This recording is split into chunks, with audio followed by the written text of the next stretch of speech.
When Connor Davidson called 911 that evening, his voice was barely a whisper through the tears. "They're gone," he told the dispatcher. "Someone took them." The 12-year-old had been alone on the Colorado River for 6 hours, watching the water where his family had disappeared. But when he tried to explain what happened, nobody believed him. His story was impossible. A masked stranger, his parents and little sister forced into the water. Everything happening in broad daylight on a peaceful family trip. Police found no evidence, no signs of struggle, no witnesses. The case was closed within 2 weeks, labeled as accidental drowning. For 12 years, Connor Davidson lived with a terrible burden. He was the only person who knew his family hadn't died in an accident. They had been murdered, and somewhere out there, their killer was still free. Then in March 2024, construction crews draining a section of the Colorado River made a discovery that would change everything. 3 sets of human remains exactly where Connor said they would be, chained to concrete blocks, hidden 40 feet underwater. The DNA results confirmed what Connor had been saying for 12 long years. Sometimes children tell the most terrifying truths. This is the story of the Colorado River murders and how one boy's refusal to stay silent exposed a killer who had been hunting families for over a decade. July 15, 2012, started as the best day of the Davidson family's life. After 2 years of fighting childhood leukemia, 8-year-old Lily Davidson had finally received the news every family prays for: complete remission. The cancer was gone. Ryan Davidson, a 34-year-old high school math teacher from Denver, had planned this Colorado River rafting trip as a celebration. His wife, Sarah, a pediatric nurse, understood better than most how precious this moment was. Their son, Connor, 12 years old, had waited patiently while his parents focused everything on saving his little sister's life. Now, finally, they could be a normal family again. They launched their raft at 8:20 that morning from the Loma Boat launch near Grand Junction. The weather was perfect: calm water, clear skies, gentle current through Red Rock canyons. For 4 hours, it was everything they had dreamed of during those dark days in hospital rooms. Connor took photos of Lily laughing as she learned to paddle. Sarah packed all of Lily's favorite foods for their picnic lunch. Ryan brought his guitar to teach the kids some old folk songs. This was their fresh start, but someone was watching the Davidson family that morning, someone who had been planning this for weeks. At 12:43 p.m., the family stopped for lunch at a secluded bend in the river. It was the perfect spot, hidden from roads and trails surrounded by towering cliffs. Private enough for their celebration, it was also perfect for something else entirely. That's when Connor saw movement in the trees above them. A figure in dark clothing emerged from the brush. Despite the summer heat, the person wore a ski mask. They carried equipment Connor couldn't identify. They moved with purpose toward his family. "Dad," Connor called out, but the stranger was already approaching Ryan. At first, it seemed like a normal encounter, a lost hiker asking for directions. Ryan, being helpful as always, walked over to assist. But then Connor saw his father's expression change.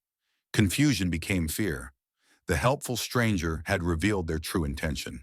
What happened next unfolded with terrifying precision. The masked figure ordered Ryan to call his family over to the water's edge. When Ryan hesitated, the stranger made it clear that cooperation was the only option. Sarah gathered Lily close, her nursing instincts recognizing danger.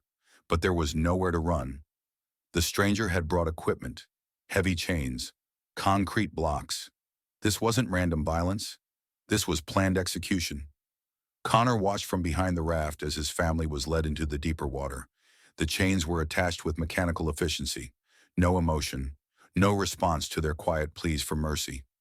The current was strong enough to carry them downstream, but not strong enough to bring them back to the surface. The stranger had chosen this location perfectly. Ryan used his final moments trying to keep Lily's head above water, whispering comfort to his daughter even as the weight pulled him down. Sarah never let go of Lily's hand. The Colorado River claimed all 3 of them within minutes. Then the killer noticed Connor. For a moment that lasted forever, boy and murderer stared at each other across the sandy beach. Connor was certain he would die too, but instead, The masked figure spoke words that would haunt him for 12 years. "Tell them whatever you want, kid. Nobody's going to believe a story like this anyway." Then they vanished back into the wilderness, leaving Connor alone with an impossible truth. 6 hours later, Connor finally called 911. By then, shock had made his story sound confused and impossible even to him. When search teams arrived, they found no evidence of foul play, no footprints, no signs of struggle. The Colorado River was too deep and fast for effective searching. They found a traumatized boy with a story that defied explanation. Child psychologist Dr. Rebecca Hughes was brought in to evaluate Connor's mental state.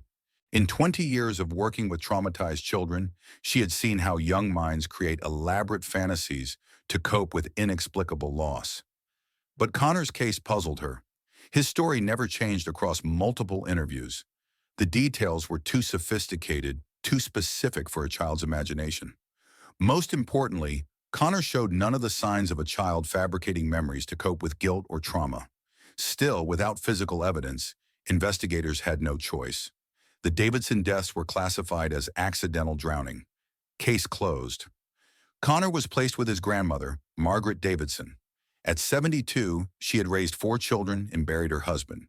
She had the wisdom that comes with surviving life's hardest challenges. The moment Connor told her what happened, Margaret believed him completely. "I looked into that boy's eyes and saw truth," she would later tell investigators. "I've raised children for 50 years. I know the difference between imagination and memory." But Margaret's faith put her at odds with everyone else. Social workers, therapists, even family members thought Connor needed to move on rather than cling to impossible stories. Dr. Hughes worked with Connor for months, using every technique to help him process his trauma and accept reality. But Connor never wavered. He drew detailed pictures of the killer.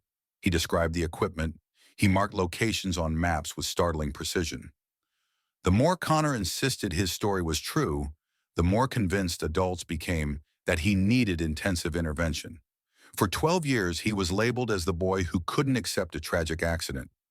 But Connor never stopped believing what he had seen. He never stopped hoping that someday the truth would surface. March 18th, 2024. The Colorado Water Conservation Board began draining a section of the river for a major infrastructure project. Construction supervisor Jake Martinez had worked on dozens of similar jobs. But at 1:30 p.m., his crew uncovered something no one expected. Human remains, attached to concrete blocks, secured with heavy chains that showed no natural wear. Martinez stopped work immediately and called authorities. Within hours, the Colorado River became a crime scene. But that was just the beginning. As water levels dropped, investigators found more remains, multiple victims, all secured with identical methods, all positioned in deep water where discovery would be nearly impossible. 3 sets of remains were found exactly where Connor had said they would be. After 12 years underwater, DNA analysis was challenging, but the results were conclusive. Ryan Davidson, Sarah Davidson, Lily Davidson. Connor had been telling the truth all along. The discovery vindicated Connor, but it also revealed something more disturbing. Over the following weeks, investigators recovered the remains of 7 other people along a 40-mile stretch of river, all killed using identical methods. This wasn't a single crime. It was a pattern spanning 15 years. Detective Lisa Chen was assigned to lead the investigation. With 25 years of experience in cold cases, she faced unique challenges. Most evidence had been underwater for over a decade. But she had one crucial advantage: Connor's memory, now proven accurate. Chen interviewed Connor extensively, using advanced techniques to recover suppressed details. His description of the killer was remarkably specific: height, build, movement patterns. Most importantly, the level of preparation suggested someone with intimate knowledge of the Colorado River system. The breakthrough came when Chen discovered Marcus Webb, a former park maintenance supervisor who had been employed during every disappearance. Webb had left his job abruptly in 2013, 6 months after the Davidson incident. His employment records revealed troubling patterns: inappropriate behavior toward visitors, unauthorized access to registration information, multiple complaints about his intrusive questions regarding families' camping plans. Investigators found Webb in Montana, living under a false identity. His property contained chains identical to those used in the murders, along with detailed maps of waterways throughout the region. But the most chilling discovery was Webb's journal, a meticulous record of his crimes dating back to 1997. The Davidson entry revealed he had stalked them for weeks, specifically choosing them because their celebration would bring them to isolated areas. Perfect family, Webb had written. Boy is old enough to remember, but young enough that no one will believe him. Webb had miscalculated. He underestimated Connor's determination and Margaret's unwavering faith. When confronted with evidence, Webb confessed to 13 murders along various waterways. His psychological evaluation revealed complete lack of empathy. He viewed his crimes as recreational activities, perfected over 15 years. Webb's trial became a media sensation, finally vindicating Connor's 12-year struggle to be believed. His detailed testimony provided crucial evidence, securing Webb's conviction on multiple murder charges. The case led to revolutionary changes in missing persons investigations. New protocols require thorough investigation of any suspicious disappearance, regardless of how unlikely initial reports might seem. Advanced sonar technology became standard for potential drowning cases. Most importantly, law enforcement agencies transformed their approach to child witnesses. Connor's case proved that children can be extraordinarily reliable observers, even under traumatic circumstances. Dr. Hughes publicly apologized for pressuring Connor to recant his story. She developed new therapeutic approaches that support rather than challenge child witnesses. Connor taught me that sometimes the most unbelievable story is the most honest one, she said. Margaret Davidson lived to see her grandson vindicated. She passed away peacefully in 2026, knowing her faith had helped stop a dangerous predator. Today, Connor works as a victim advocate and child witness specialist with the Colorado Bureau of Investigation. He trains officers throughout the region on believing children's accounts and helping young witnesses navigate the justice system. My family died because one person decided human lives were disposable, Connor tells training groups. But their deaths weren't meaningless if they help us learn to listen to children and never give up on finding the truth. The investigation revealed that Webb had been part of an online network sharing techniques for wilderness murders. This discovery led to a nationwide investigation uncovering similar predators throughout the American West. 14 additional suspects were arrested in connected cases. Connor's testimony became crucial in prosecuting these cases. His memory of Webb's techniques helped investigators identify patterns in other unsolved disappearances. The Connor Davidson Foundation, established in 2025, provides training for professionals on interviewing child witnesses. The foundation has trained over 3,000 officers and solved dozens of cold cases involving dismissed childhood testimony. Connor's advocacy led to congressional testimony about wilderness crime coordination, resulting in the National Wilderness Crime Database. This system allows investigators to identify patterns across jurisdictional boundaries. The Memorial Garden at Loma Boat Launch honors all of Webb's victims. Connor visits annually on July 15th, bringing flowers and a letter for his grandmother Margaret. "Thank you for believing me when no one else would," he writes. "Because of you, my family's story didn't end with their deaths. It ended with justice." Advanced safety systems now protect Colorado River visitors. Emergency beacons work in remote areas. Satellite monitoring tracks registered groups. Enhanced background checks screen all wilderness employees. New protocols ensure immediate investigation of suspicious activity, regardless of how unusual reports might seem. The days of automatically dismissing children's testimony are over. Connor found peace with his survival through therapy and advocacy work. He learned that his survival was purposeful. His family's final gift was ensuring he could seek justice. "They made sure I saw everything, remembered everything," Connor explains. "They died protecting me, knowing I would protect others by telling their story." The Colorado River flows under improved safety monitoring. Emergency response teams are positioned throughout the system. Communication networks ensure help can be summoned quickly, even in previously isolated areas. Marcus Webb thought he could exploit adults' reluctance to believe children's impossible stories. He thought he could hide systematic murders behind assumptions that bad things randomly happen in dangerous places.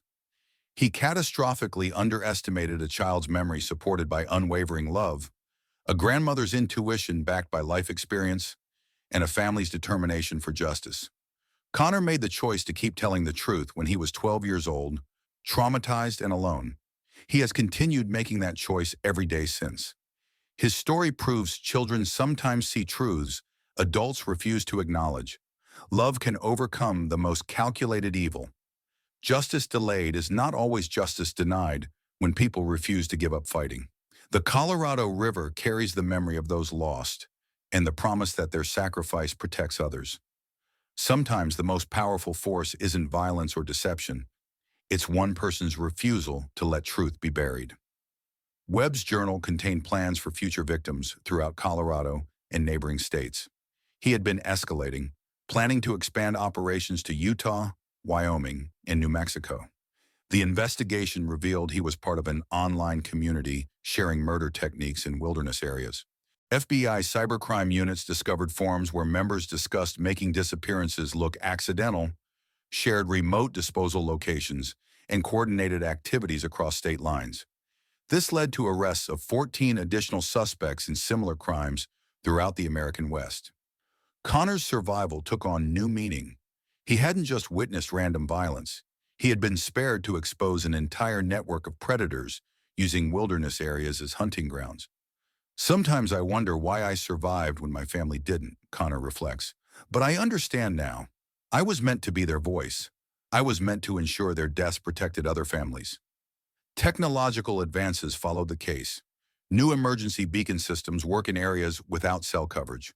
Satellite monitoring automatically alerts authorities when registered groups fail to check in.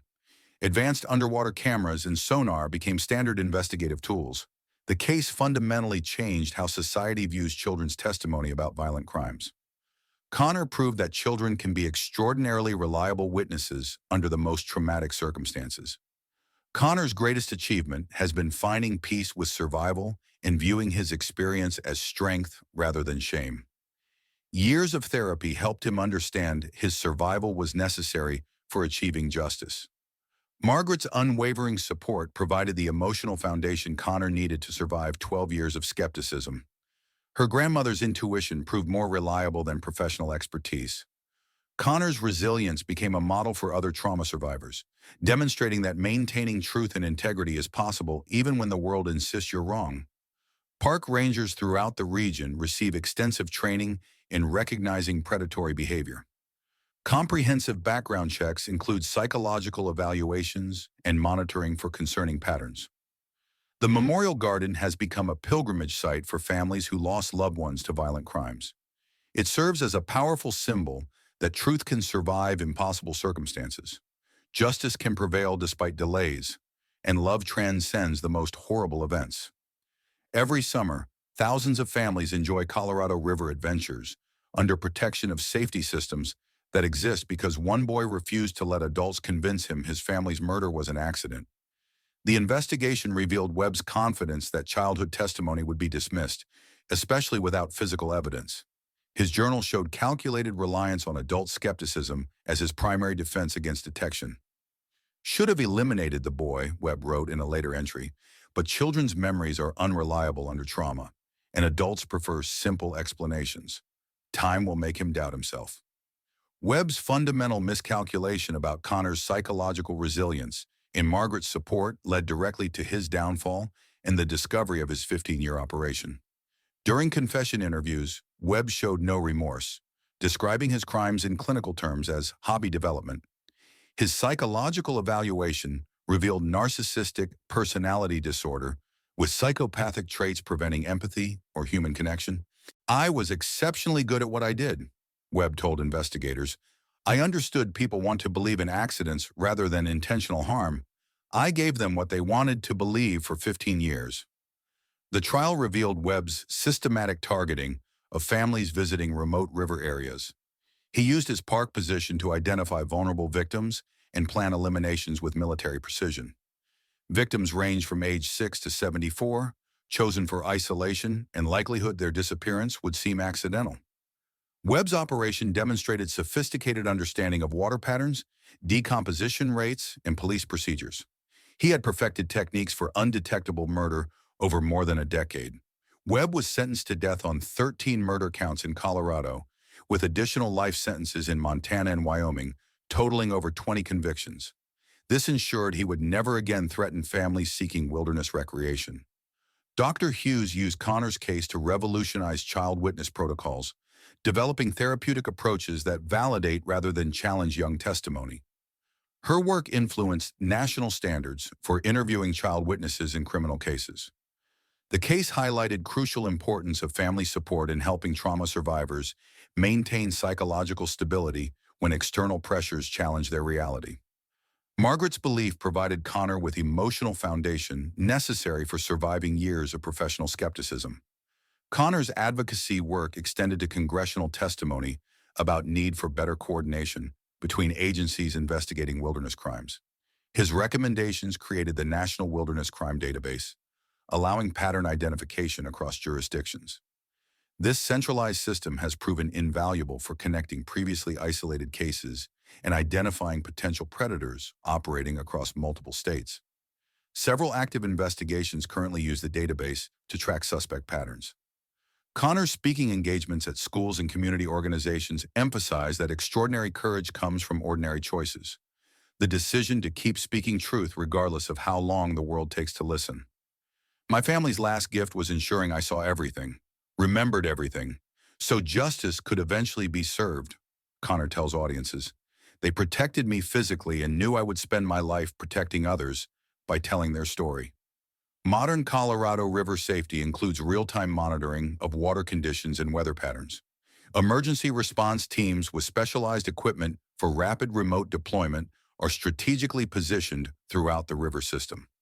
Enhanced background screening for wilderness employees includes psychological evaluation and regular monitoring for behavior patterns indicating potential public safety threats. New protocols ensure any suspicious activity report receives immediate investigation by trained specialists. The transformation in investigating missing persons cases extends far beyond Colorado. Connor's vindication influenced national policies regarding child witness testimony and wilderness crime investigation procedures. Advanced underwater recovery techniques developed for this case are now used throughout the United States for investigating suspicious drownings and recovering evidence from bodies of water. Connor's foundation work includes developing interview protocols that maximize accuracy while minimizing trauma for child witnesses. These techniques are taught in law enforcement academies nationwide. The ripple effects of Connor's courage continue expanding. His story inspired legislative changes, protecting child witnesses, funding for victim advocacy programs, and research into childhood trauma recovery. Webb's online network discovery led to international cooperation in tracking wilderness predators. Similar criminal communities were identified and disrupted in Canada, Australia, and European countries with extensive wilderness areas. The case demonstrated that isolated natural areas, while offering peace and recreation for families, can also provide cover for sophisticated criminal operations requiring specialized investigation techniques. Connor's annual memorial visit includes reading names of all Webb's victims, ensuring none are forgotten and their stories continue inspiring protection for future families seeking wilderness adventures.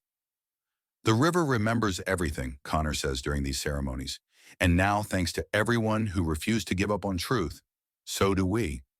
If this remarkable story of survival, persistence, and ultimate justice has shown you the power of believing in truth, even when it seems impossible, please subscribe and hit the notification bell. We explore cases proving that justice sometimes takes years to achieve, but determination and courage can overcome even the most calculated attempts to hide criminal activity. Connor Davidson's 12-year journey from dismissed child witness to vindicated survivor demonstrates that children's voices matter, that family support can overcome institutional skepticism, and that truth eventually surfaces when people refuse to abandon it. What strikes you most about Connor's incredible perseverance? Have you experienced situations where important testimony was initially dismissed? Share your thoughts in the comments. Your story might encourage another survivor struggling to be believed. Remember, when planning wilderness adventures, take precautions, trust your instincts about unusual situations, and always inform others about your activities and expected return times. Today's safety systems exist because people like Connor refuse to let crimes go unpunished. Stay vigilant out there and never underestimate the power of truth to overcome deception, no matter how sophisticated the attempt to hide it. Somewhere, another family might depend on someone brave enough to speak up when it matters most. Just as Connor did when facing the impossible task of convincing the world that his family's deaths were not an accident. The Colorado River continues flowing through America's most beautiful wilderness, carrying the memory of those lost and the promise that their sacrifice protects countless others. Because sometimes the most powerful force in the world is one person's absolute refusal to let truth remain buried, regardless of how deep someone tries to hide it. But Connor's story doesn't end with Webb's conviction. The ripple effects of his courage continue expanding in ways that would have seemed impossible during those dark years when no one believed him. In 2025, Connor received an unexpected phone call that would test everything he had learned about forgiveness and healing. The caller was Marcus Webb's sister, Patricia Webb Morgan, a 58-year-old retired teacher from Montana who had spent 2 years wrestling with her conscience. "I need to tell you something," Patricia said, her voice shaking. "Something my brother told me before he was arrested. Something that might help other families."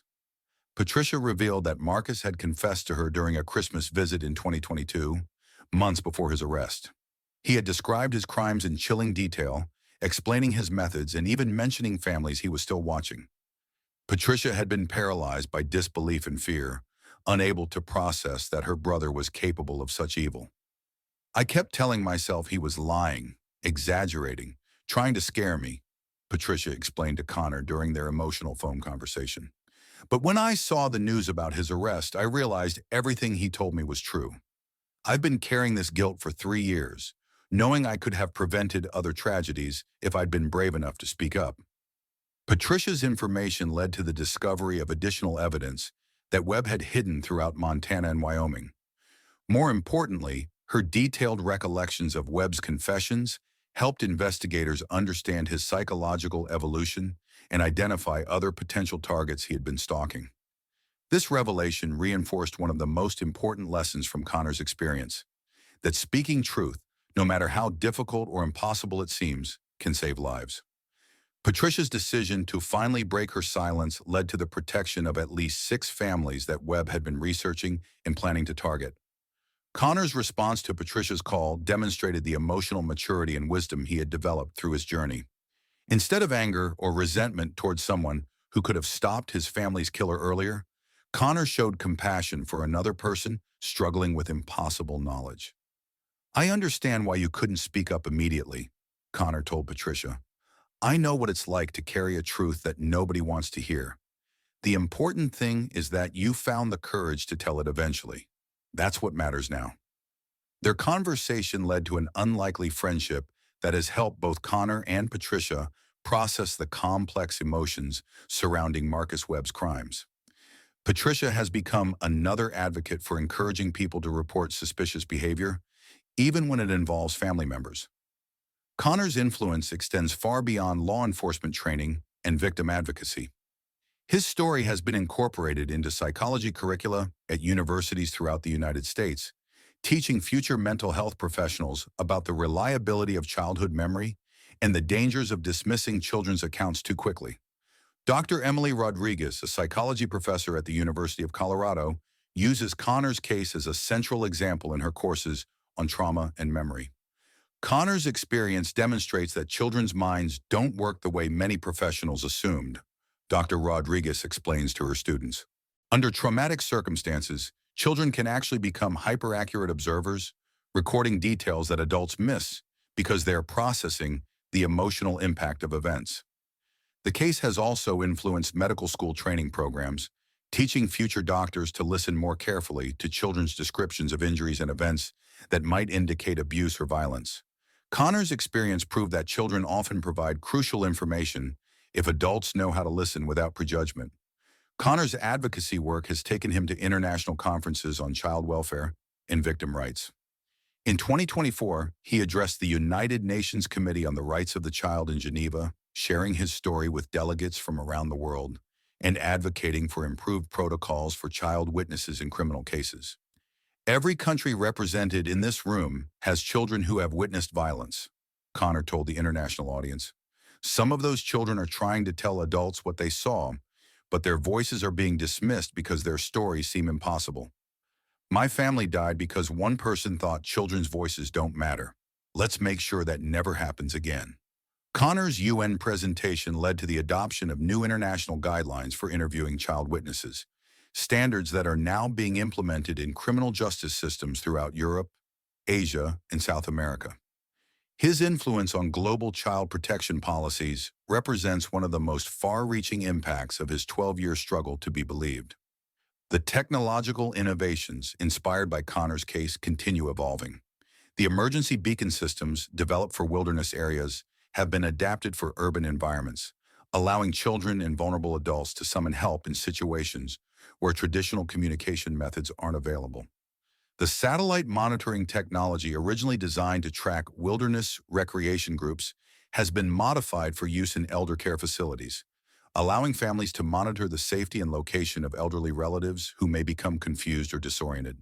This adaptation has prevented dozens of tragedies involving seniors who wandered away from care facilities. Connor's influence on underwater recovery techniques has applications far beyond criminal investigations. The sonar and camera systems developed for searching river bottoms are now used by environmental scientists studying aquatic ecosystems, archaeologists exploring underwater historical sites, and emergency responders conducting rescue operations in flood-damaged areas. The National Wilderness Crime Database that Connor helped establish has become a model for similar systems tracking other types of criminal activity. Law enforcement agencies are now developing databases for missing persons cases in urban areas, human trafficking investigations, and cybercrime patterns that cross jurisdictional boundaries. Connor's foundation work extends into areas that might surprise people who know his story only as a criminal case. The Connor Davidson Foundation has partnered with outdoor recreation companies to develop safety training programs for families planning wilderness adventures. These programs teach parents and children how to recognize potential dangers, establish communication protocols, and respond appropriately to emergency situations. The training emphasizes that awareness and preparation are the best protection against both natural hazards and human threats. Connor personally leads many of these training sessions, sharing practical safety advice while carefully avoiding the traumatic details of his own experience. His focus is on empowerment rather than fear, teaching families how to enjoy wilderness recreation safely while remaining vigilant about potential risks. I don't want my story to scare families away from outdoor adventures, Connor explains during these sessions. The wilderness is a beautiful, healing place for families. My goal is to help people enjoy it safely by being informed and prepared.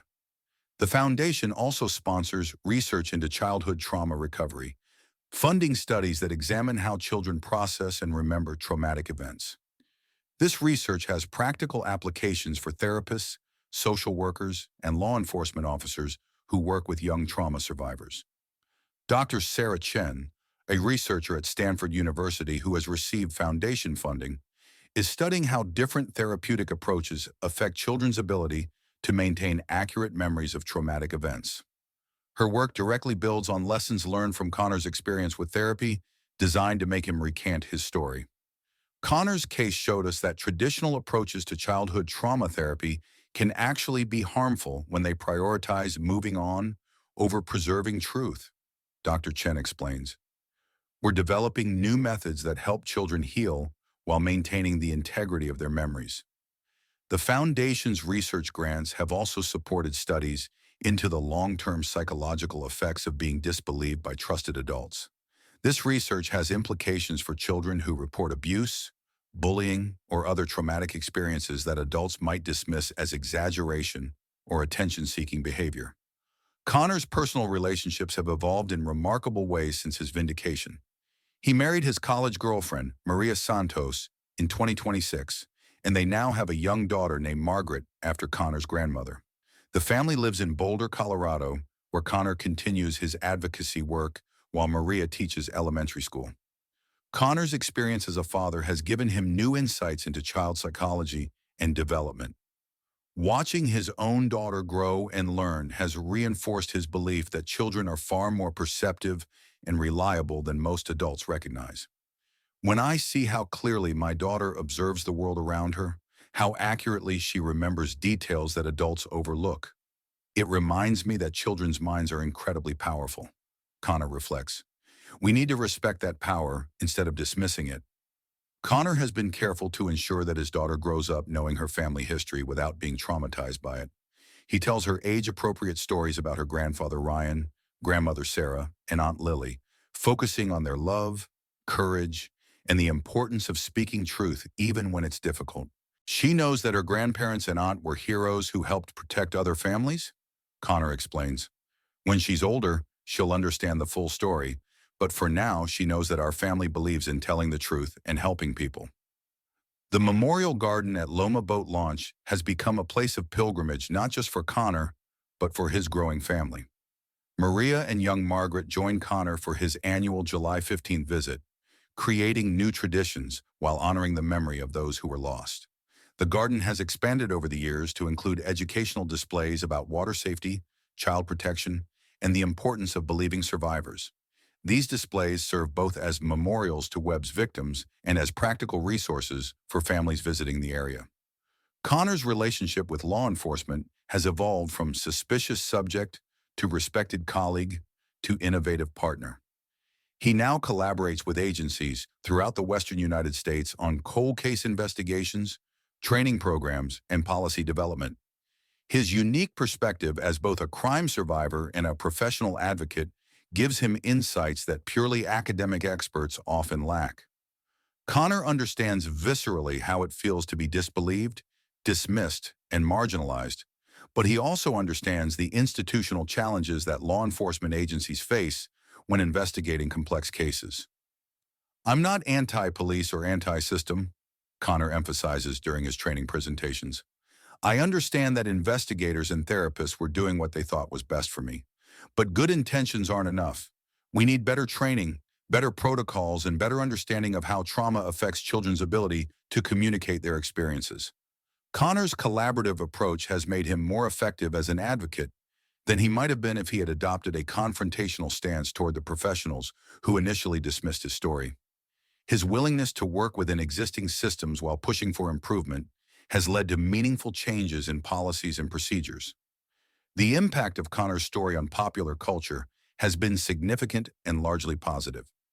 His experience has been featured in documentaries, news programs, and educational materials that focus on the importance of child protection and criminal justice reform. However, Connor has been selective about media appearances, declining opportunities that would sensationalize his family's tragedy or exploit his story for entertainment purposes. He chooses projects that advance his advocacy goals rather than simply generating publicity. My family's story isn't entertainment, Connor explains when asked about media requests. It's education. I'll participate in projects that help people learn something important, but I won't be part of anything that turns my family's deaths into spectacle. This principled approach to media engagement has enhanced Connor's credibility and effectiveness as an advocate.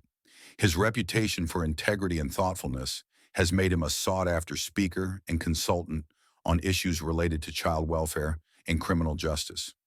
Connor's influence on legislation has been substantial. His testimony before state and federal lawmakers has contributed to the passage of laws strengthening protections for child witnesses, improving training requirements for professionals who work with traumatized children, and enhancing coordination between agencies investigating missing persons cases. The Connor-Davidson Child Protection Act, passed by the Colorado legislature in 2025, requires specialized training for all professionals who interview child witnesses in criminal cases. The law also establishes penalties for institutions that systematically discourage children from reporting suspected crimes or violence. Similar legislation has been introduced in 12 other states, with Connor providing testimony and technical assistance to lawmakers and advocacy groups. His personal experience gives weight to policy arguments that might otherwise be dismissed as theoretical concerns. Connor's vision for the future extends beyond his own advocacy work.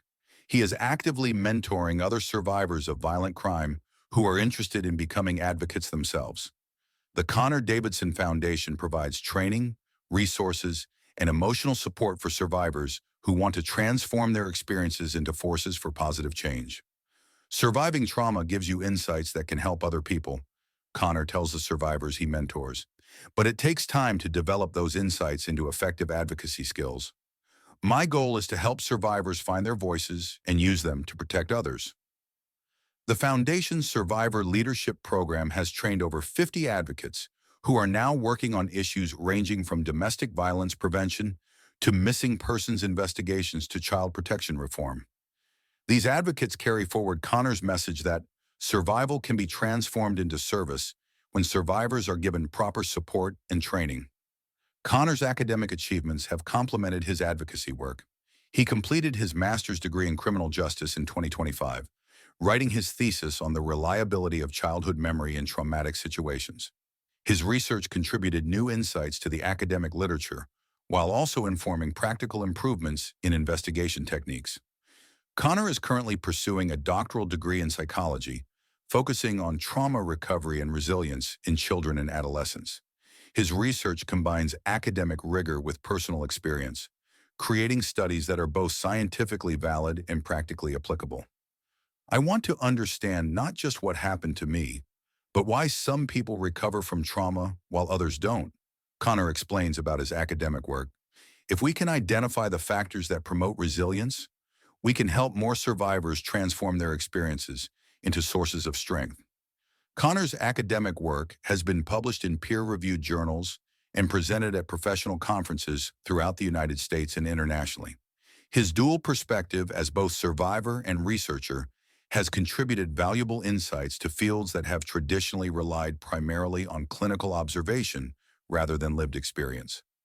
The evolution of Connor's relationship with Dr. Rebecca Hughes represents one of the most remarkable aspects of his story. The psychologist who once tried to convince Connor that his memories were false has become one of his closest professional collaborators and personal friends. Dr. Hughes's transformation from skeptic to advocate demonstrates that professionals can learn and grow from their mistakes when they approach their errors with humility and commitment to improvement. Her willingness to acknowledge her misjudgments and work to prevent similar mistakes has made her an effective advocate for reform within the mental health profession. Rebecca's courage in admitting her mistakes and working to fix the system that enabled them has probably prevented more children from being disbelieved than any other single factor, Connor observes. It takes real strength to acknowledge that your professional training led you to make decisions that could have enabled a serial killer to continue operating. Dr. Hughes and Connor co-authored a groundbreaking paper on the therapeutic treatment of child witnesses that has become required reading in psychology training programs. Their collaboration demonstrates how survivors and professionals can work together to improve systems that have historically failed vulnerable populations. The international impact of Connor's story continues expanding. His case has been studied by criminal justice professionals in countries dealing with their own challenges related to child witnesses and missing persons investigations. In 2026, Connor was invited to Australia to consult on a series of cases involving children who had witnessed violence in remote wilderness areas. His expertise helped Australian investigators develop new protocols that led to the successful prosecution of several cases that might otherwise have remained unsolved. Connor's work in Australia also contributed to the development of international best practices for investigating crimes in wilderness areas. These standards are now being implemented by law enforcement agencies in countries with extensive wilderness regions, including Canada, Norway, Sweden, and New Zealand. The technological innovations inspired by Connor's case have found applications in humanitarian work around the world. The emergency communication systems developed for wilderness areas are being adapted for use in refugee camps, disaster zones, and other locations where traditional communication infrastructure is unavailable or unreliable. The satellite monitoring technology has been modified for use in search and rescue operations following natural disasters, helping emergency responders locate survivors in areas where traditional search methods are ineffective. These adaptations have saved lives in earthquake zones, flood areas, and regions affected by volcanic eruptions. Connor's vision for the future includes expanding his foundation's international work. He is developing partnerships with organizations in other countries to share training resources, research findings, and advocacy strategies that can be adapted to different cultural and legal contexts. Violence against children is a global problem that requires global solutions. Connor explains about his international work. Every country has children who need protection, and every country has professionals who need better training to recognize and respond to signs of trauma and abuse. The Foundation's international initiatives include funding for research in developing countries, training programs for professionals working with child witnesses in different cultural contexts, and advocacy efforts to strengthen child protection laws worldwide. Connor's personal journey continues evolving as he approaches his 30s. The boy who was once dismissed as a traumatized liar has become a respected expert whose insights are sought by professionals, policymakers, and advocates around the world. But Connor remains grounded in the personal relationships and values that sustained him through his darkest years.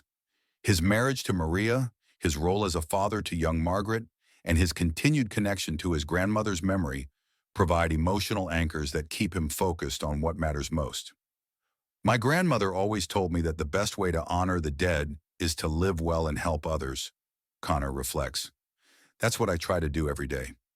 I can't bring my family back, but I can make sure their deaths continue protecting other families. Connor's story demonstrates that healing from trauma doesn't mean forgetting or moving on from painful experiences. Instead, it means integrating those experiences into a life of purpose and meaning that honors both the losses and the lessons they provide. I'll never stop missing my parents and sister, Connor acknowledges. But I've learned that grief and joy can coexist, that remembering tragedy doesn't prevent you from building a happy life. My family would want me to be happy, to love deeply, and to use what I learned from losing them to protect others. The Colorado River continues its eternal journey through some of America's most spectacular landscapes, carrying with it the memory of those who have been lost and the promise that their sacrifice continues protecting others. The water runs clear and safe, watched over by improved safety systems and monitoring technology that exists because one boy refused to let adults convince him that his family's murder was an accident.